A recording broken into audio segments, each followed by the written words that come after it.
barangay development and youth.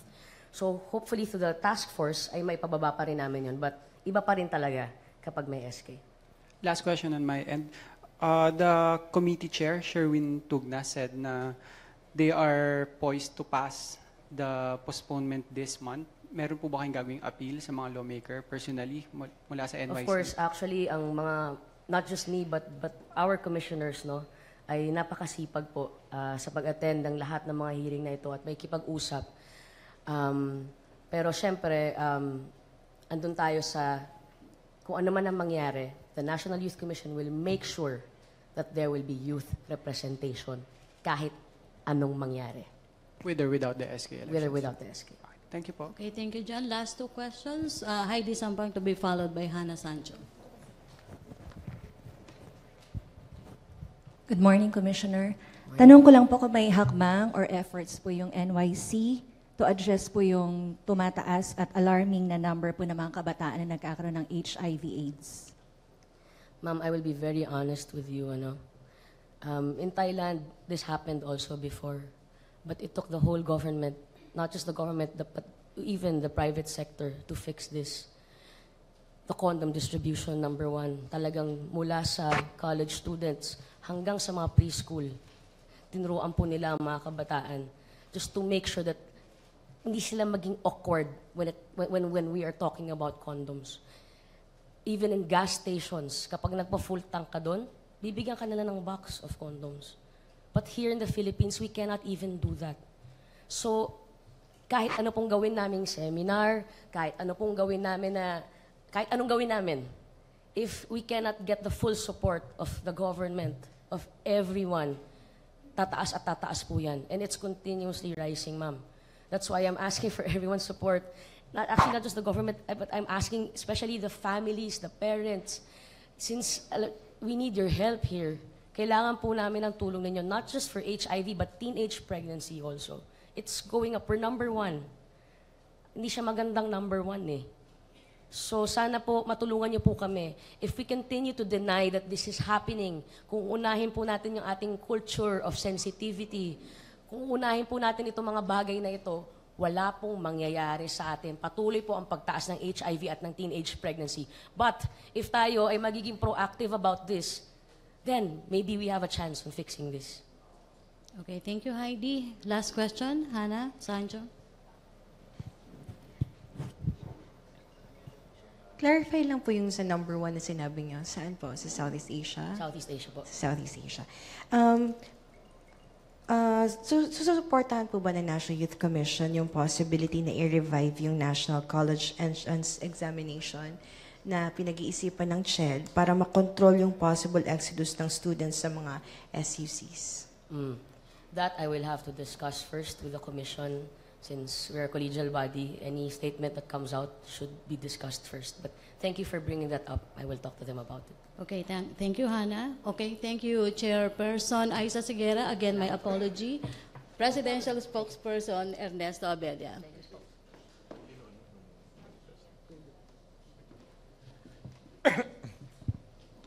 Morning. We'd like to begin with congratulations. We'd like to congratulate Gilas Pilipinas on its third straight win last Saturday. They topped Group B in 2017 FIBA Asia Cup. We wish our players good luck as they advance to the quarterfinals, scheduled tomorrow, Wednesday, August 16.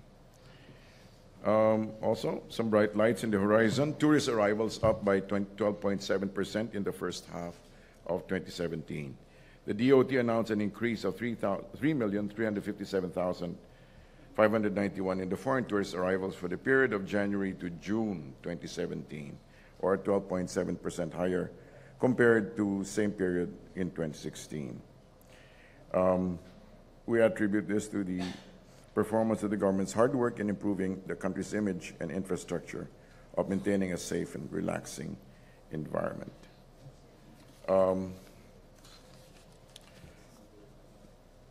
Some answers to some of the questions.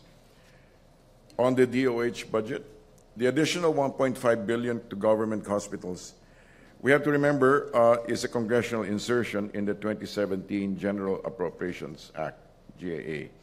This was not restored in 2018 National Expenditure Program because it was a non-recurring project. This is according to DBM. Okay. Also, the LRMCs offered to operate the MRT-3. We understand that the offer of the Light Rail Manila Corporation to operate MRT-3 is subject to the review and evaluation of the Department of Transportation. Regarding the LTFRB's one-month suspension of Uber, we affirm the positive and beneficial service offered by the transport network companies, TNCs. However, as per LTFRB, Uber systems unduly challenge its rules and instructions. The issue here is striking a balance between innovation and laws and regulations that Land Transportation and Franchising Board has to implement as part of its administrative function in regulating common carriers. Also,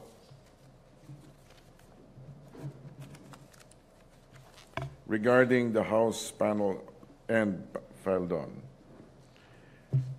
the Dangerous Drugs Board Committee of House of Representatives wants that the BOC chief fired for alleged gross incompetence and corruption. From the palace, the president said he will wait for the reports of both chambers of Congress before deciding how to best address issues in the Bureau of Customs.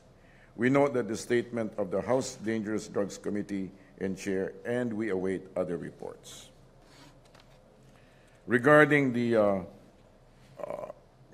bird flu situation, we sympathize with the plight of our farmers and other sectors in the poultry industry, which are burdened by the drastic measures needed to contain and eradicate our first ever avian flu outbreak. Despite their lack of personnel, we urge DA and BAI to expedite the virus clearing, to minimize the losses and hasten the recovery of the poultry industry. Perhaps if needed, the AFP can field more men to cull birds. This is, after all, no small calamity. Regarding the supposed U.S. bombing in Marawi, Secretary Lorenzana serves a warning to all. Even leading news networks can get it wrong and fall prey to false reports and fake news. Being careful and always double-checking reports, especially online material, are a must before sharing and acting on anything. Let us help one another in fighting fake news. We're open to a few questions. Questions? Pia Ranyada.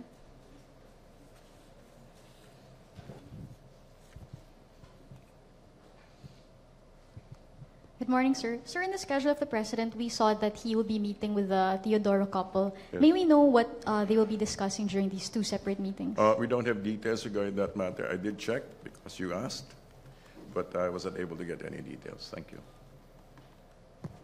Hannah Sancho. Microphone, please. Sir, wala pong relation sa...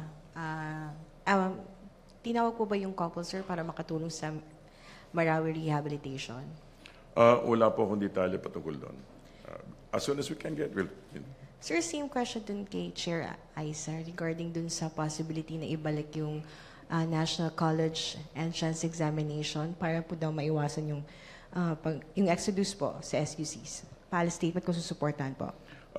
Ma'am, we will have to refer that to CHED, and then as soon as we can get a report, we'll get back to you. Okay. Laila Salaveria, question? Good morning. Sir, on Yes, the ma'am. Uber issue, some commuters are saying that the suspension actually deprives them of a service that they need because of the inadequacy of public utility vehicles. Sir, what is the Palace's assessment on public transportation, and what do you think could be done to improve this? Ma'am, in general, I don't have a copy. We leave that to the DOTR. But however, regarding the Uber matter, we said we do empathize with the traveling public. It affects everyone, including us at times. On the other hand, that's exactly why we wish that the LTFRB and the Uber situation should be should be completed as soon as possible. It should be addressed and it should be resolved as soon as possible. But do you see a need to, at the same time, institute reforms in public transportation or improvements? That is for the DOTR to Okay, follow up. address. Thank you. In Andalong. Yes, ma'am. Sir, in Davao City, the taxis are a lot more efficient. They do not decline passengers. Is the Yes. President aware that in the country's capital, it's totally the opposite? I mean, marami pong complaints Yes. coming from commuters because of these taxis, because I believe when he was still mayor, he was very tough against taxi drivers who say no to passengers. Yes. Has he ever expressed his position on this?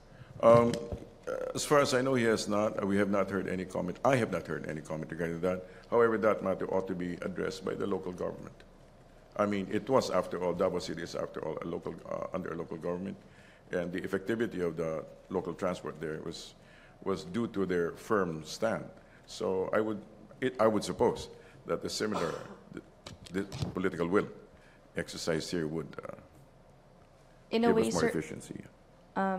I do recall that at one point the former mayor would paano ba to? Medyo he made some taxi drivers. He would confront abusive taxi Yes. drivers in Davao City. Is that something that are you saying that maybe local I'm not saying. governments I mean, the style is or different. just That take it was a his tougher stance? I mean, A tougher stance. It should be. There should be firmer implementation of the law. Follow up. Joseph Morong. So just to be categorical about it, the palace agrees with the LTFRB's decision to suspend, no?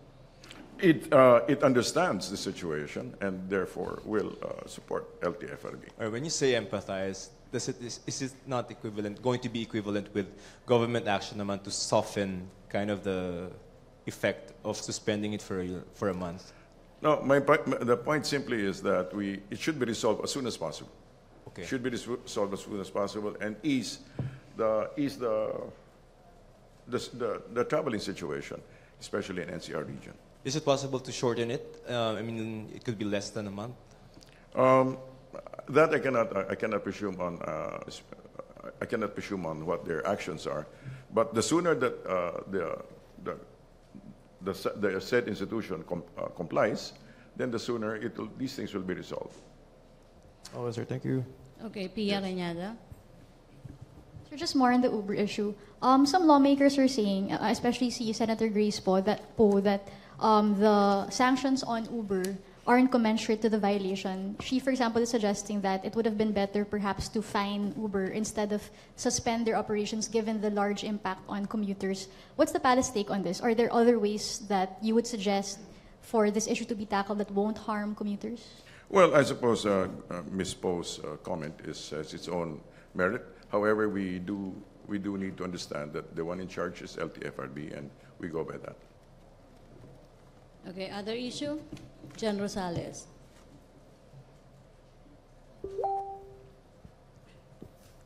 Good morning. Yes, sir. Yesterday, Senate President Pimentel told Malacañang that the executive should not force or pin them down into passing the tax reform bill in full. What is the palace statement on this? Are we pushing the lawmakers to pass train? And yung pagtutulak ba natin ng train na ito sobra-sobra na? I don't know about using the words pushing and any of these matters. However, we do need reforms. So I think there should be a sort of give and take between the House and the executive. But if hindi siya mapasa in full, will the President appeal to lawmakers to at least amend it? That will be up to the President whether to appeal or not. Yes. Thank you. Okay. Other issue? Yeah, please state Yes, your name, please. Good morning, sir. Yes, Diana ma'am. Escapante po from Manila Times. Yes, ma'am. Sir, about the postponement of the barangay and SK elections, Yes, ma'am. it was said that it has to be postponed to rid the barangay level of narco politicians and drug money and yet there's the statement from the president that it's very hard, it's tough to eradicate the drug problem in 6 years. So how do you reconcile his statement that it's very hard to, 6 years is not enough to address the drug problem, and yet you have he is pushing for the postponement to address the drug problem at the barangay level. So how does the postponement of the barangay elections exactly help in eradicating First drugs? and foremost, we need to understand that the president is really deeply committed to the transformation of the social structures of the nation, especially institutions like these. If we remember right, if memory serves us right, PRD's position regarding this is to avoid, regarding the postponement, is to avoid the use of drug money for the election of barangay officials, which are linked or who are linked to the illegal drug trade. In the meantime, the DILG he also works in conjunction with DILG, which is tasked to look into the alleged involvement of narco-politicians. In other words, work does not stop. The continued efforts to stop narco-politicians does not stop. It just so happens also that it is one of the realities on the ground that narcotics is deeply embedded within the society. However, that does not stop the president's efforts. And one of this is to make sure that drug money does not legalize, drug money used for re-election will not be used to legalize the legalized entry of a new set of narco-politicians. Okay, follow up. Other issue, Pia Gutierrez.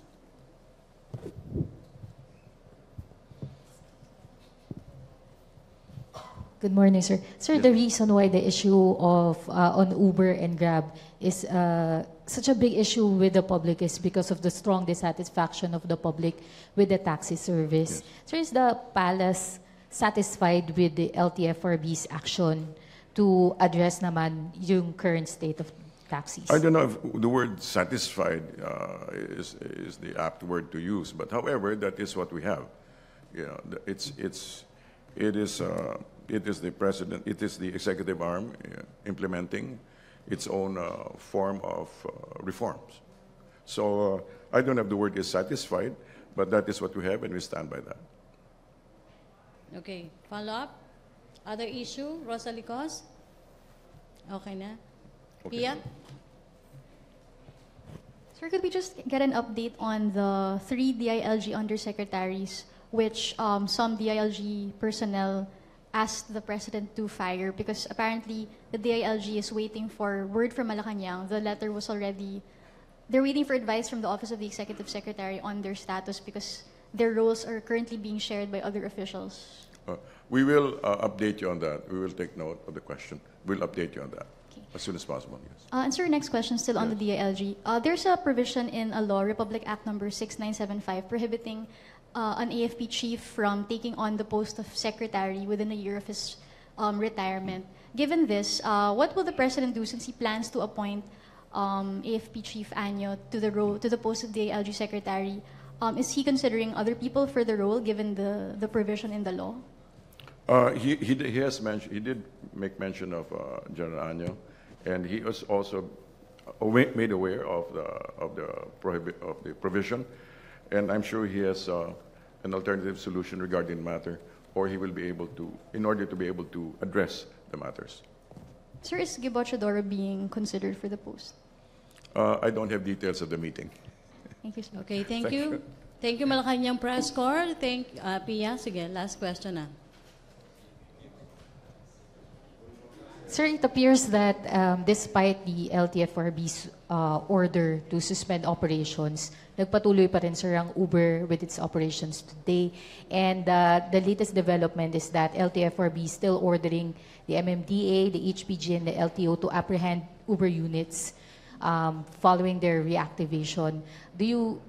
Is the palace behind this move by the LTFRB, despite fears na baka magkagulo in the streets and this would cause, chaos among the passengers na Are you asking if the industries. if the policies? Are you supporting this move Well, by we- the LTFRB, sir? Well, the LTFRB is under the Office of the President, right?